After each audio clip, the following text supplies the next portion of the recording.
Hey, so I've seen a lot of guys talking about commercial work, and if you live in a cold weather climate area, like you see right here, this was 24 degrees. This store is changing brands, changing names, so they need it soft washed so that they can skim it and paint it, change the signage. And they need the back cleaned up a bit. There was a lot of material from when they were moving out. The last person was moving out. So, how do you clean without it turning to ice? You need a hot water burner. We got the burner going that lowers the surface or raises the surface temperature of the building material so that it doesn't just turn to straight ice immediately. And same with fleet washing. You just need a hot water burner if you want to do this type of cleaning. I also just wanted to mention, when you're out cleaning, always look for hazards, because there's always fire hazards, safety hazards, water hazards, where your water's going, where it shouldn't be. But right here, you can see the whole bottom of that box is rotted out. Always look for that stuff, because you want to relay it back to your property manager, the contractor you're subbing through, or whatever.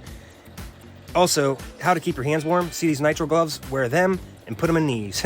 So the cheapest place I found these is on Harbor Freight. They're like $7, and I buy them there because they're cheap. And as soon as they start getting wet, they stink. You throw them away, but they will keep your hands warm.